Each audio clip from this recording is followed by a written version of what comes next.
Hello urban planning enthusiasts, my name is AlzaboHD, and in today's video, we are going to embody the land of the free and construct a nation without need of public transportation.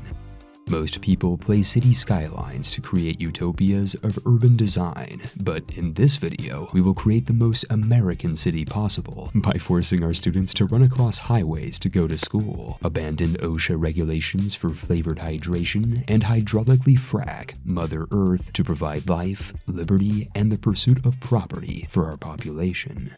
In this Cities Skylines 2 challenge video, the only transportation we'll be using are automotives, and the only paths we'll use will be highways, so if you don't have a car, you might not make it very far. It's time for us to get started and declare war against carless communists and create the perfect polity to punish pedestrians.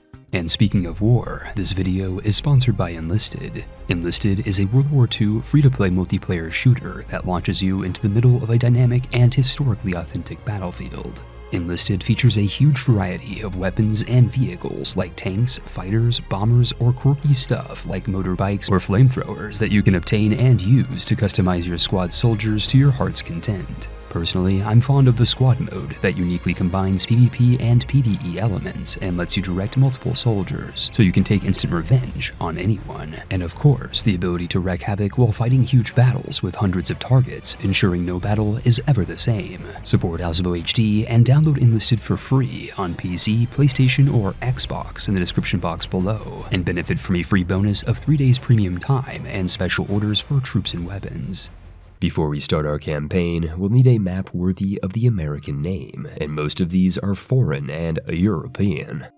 The natural choice of land is of course the sweeping plains to invoke the spirit of Utah and Section 501 tax exclusions. As for the name of our nation, Greenfields is perfect, as we'll end up with neither greenery nor fields in a city devoted to worshipping metallic automobiles. After starting the game, we only have one box and a square mile to our name, so it's time for us to get started and lay out the grid. All red-blooded Americans know that the grid is infinitely superior to confusing European curves, and there will be no communist traffic circles in our Cartopia. Line after line of straight roads is our ultimate goal, and only clean coal can power our pedestrianless polity. We'll need to connect our pollution-powered plants to our city's electrical grid, and if I had known you could lay underground power cables, I'd have saved about 1 hour of frustration, as these cables have a fear of open air and an aversion to plopping properly. With power secured, we'll need water, and what better location than across the coal power stations to enrich our citizens with flavored fluids. Naturally, we'll also install sewage outlets upstream so that our brown cream can flow unimpeded downstream. Next, we'll purchase 3 plots of land to our south to expand and spread our grid towards the highways below. But before we unpause our game, we'll need to zone out our squares, and in keeping with our theme, we'll invoke the spirit of Houston by positioning industrial chemical plants adjacent to single-family homes and gas stations every 100 feet in either direction. With our grid planted, it's time to unpause and let our city grow unzoned, angular, and in our lane. Residents can't wait to move into their houses with complimentary curbside views of coal mining facilities. But enriching our water supply with carbon and sulfur has led to complaints, and our small town's tap was turning brown. The logical solution is of course to add gas stations and purchasable plastic bottles, buy more land to expand, and unlock highways, naturally the only transportation method we will use in our campaign. In the words of a famous American patriot, you're better dead than red, and liquid lead has led our population into becoming communist sympathizers. Brondo is what plants and people crave, and despite our undrinkable water, demand is so high for housing that people are dying to move in. Hospitals? What hospitals? No, what we need are more people and more employment opportunities. It was the best of times, and Greenfield was living large, but at the cusp of 1,000 residents, particulate silicate was about to hit the proverbial fan. Seemingly overnight, a mass flight of people were leaving for greener pastures and abandoning our paradise on Earth. Those that didn't die of E. coli were ready to try their luck elsewhere, and the roads were packed with people on the move.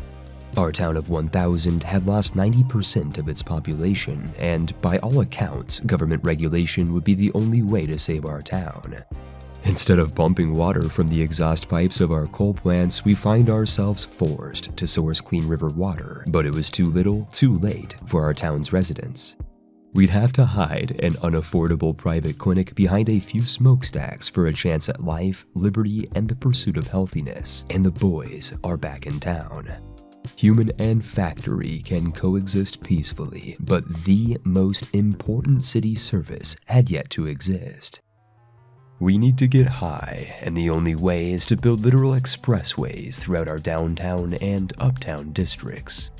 Rather than a one-and-done type of deal, we'll set up 2 one-way highways running south and northbound, and a combined multi-use expressway layered above both to ensure our citizens never see daylight. Take that, Karen.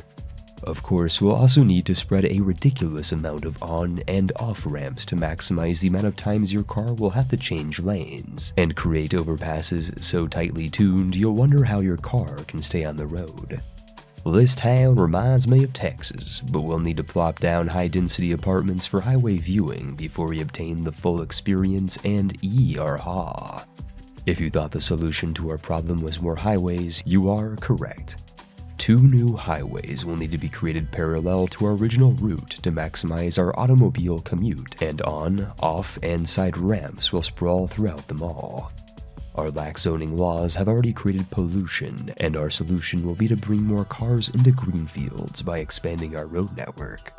The original highways will become byways and replaced with straight lines. Connections will link our network with those off the interstate, and a new route towards the island to our south has been created. To fully finish this highway to hell, we'll need more ramps, and already cars are flowing into Greenfields, like the suspicious sediment that flows throughout our water supply. The new district of Pleasant View will flank our freeway to the west. Rain is causing my GPU to suffer a cardiac FPS, and the district of Green Gables will soon surround our highway coming from the southwest. Not everyone can afford to live in the luxury of bub rub and exhaust fumes for breakfast, and that's why the districts of Pleasant View, Coolidge, Centrum, and Flintopolis were founded in May 2023. Only one district is known for quality drinking water and collapsible buildings, and the Flint to our fire has allowed us to unlock our 6th milestone as we are now a boom town. With new plots unlocked, we'll set our eyes to the south and an emerging opportunity for the education of our nation. This island will be paved into a flat pancake to serve our city's educational and incarcerational needs, but is that a castle? The only castles in America are of the fast food variety, and we'll yeet that away. Our eggplant island is coming along nicely, and it's time to bridge the channel and connect it within our larger network.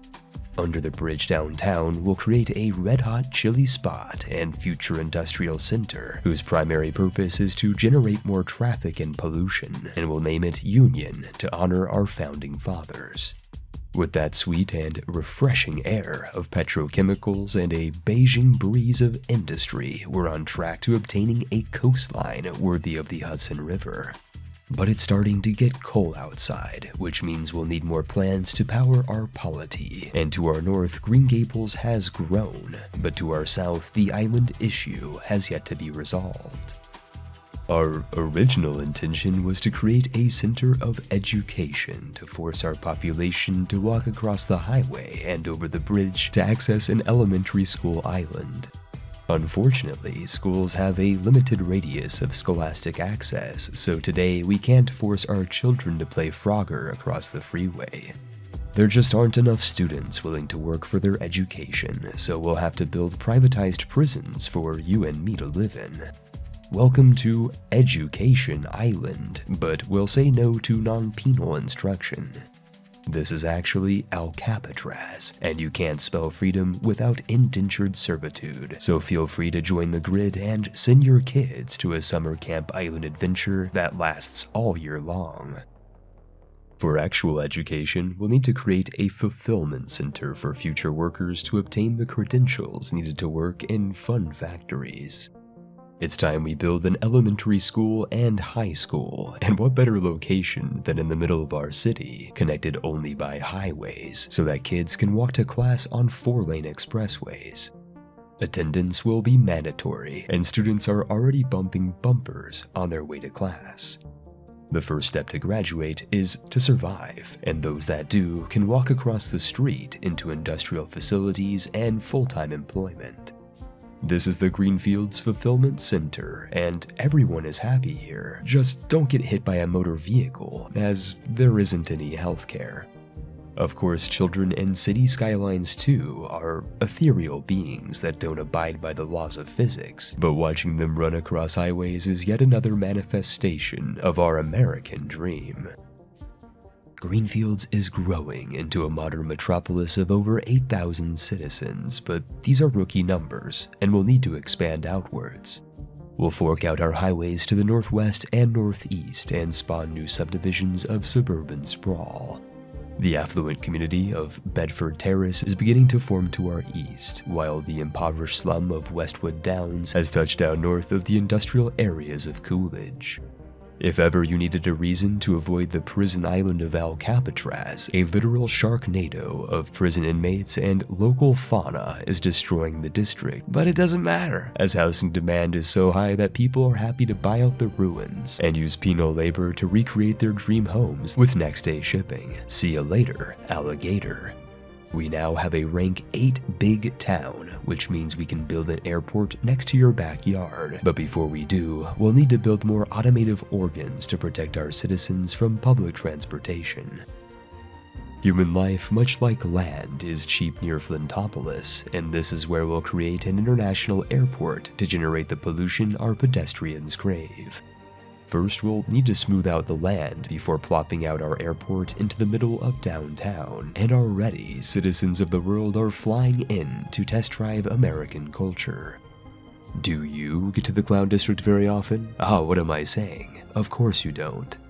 A new highway will complete our connection to this hillside community, but Tornado 2 is back in town, which has fortuitously cleared our lands of homeless humans, and will now allow us to cultivate cotton and chemically fortified chicken nuggies.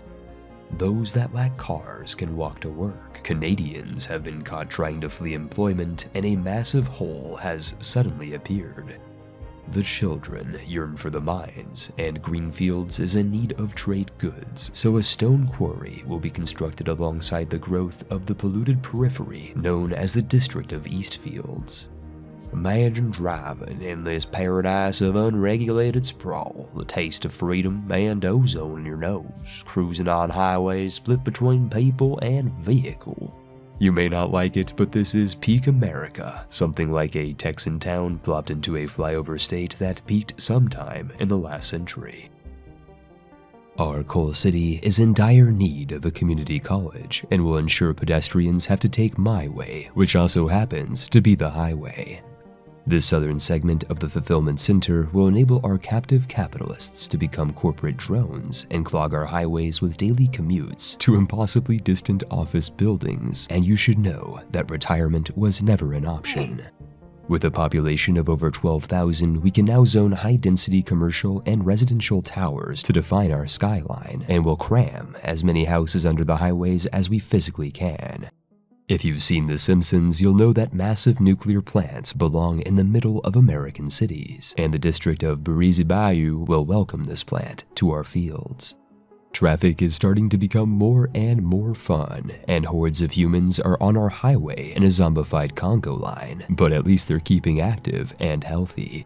Unfortunately, my recording software missed an hour of recording, but basically we fleshed out our river with the Chemical Coast District while expanding the sprawl of this municipal equivalent of a schizophrenic shopping mall. By August 2024, the city of Greenfields has more than 21,000 residents and is the metropolitan capital of a fictional county stuck somewhere between Utah and California. 14 districts, including the 2 disparate exurbs of Al-Capitraz Island and Union Peaks, compose this urban nightmare of tentacular highways and pastiche of industrial and residential areas. Absolutely no public transportation exists, and if you don't have a car, you'll have to use thoughts and prayers to get to your destination in a healthy condition. Our economy is negative, but is somewhat stabilizing. Taxes are low to stimulate the free market, and our services are unsurprisingly burdened by inefficient healthcare and a militarized police force. In terms of production, Greenfields exports stones, metals, concrete, and machinery, while running a deficit in every other category. And in terms of technology, we've primarily focused on highways and prisons. Our polity's population is overwhelmingly adult, uneducated, employed, and centered in the central to western central portions of downtown. And happiness is hit or miss, with most enjoying wealth and large lodgings, but displeased with rampant crime, polluted air, and unending traffic jams.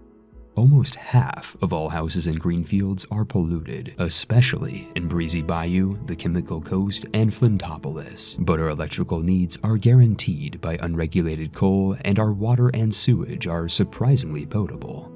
Our big town is nearly a great town, which will afford us access to skyscrapers. And if you want to see my GPU burn into flames, let me know in the comment box below, and we might just continue this cursed urban hellscape to see how far we can drive orthogonal geometry.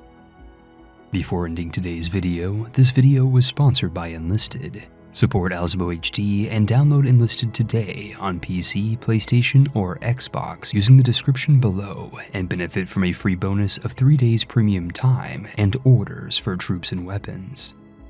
This is our first time covering Cities Skylines 2, and despite the obvious paradox experience of a new release, the game is quite fun, so let me know if you'd like to see more CS2 content moving forward. If you've liked what you see, you can support me for free by liking the video and subscribing to the channel, or by becoming a Patreon or channel member for perks like being in the channel credits. It's time to walk to school, and I'll see you in the credits.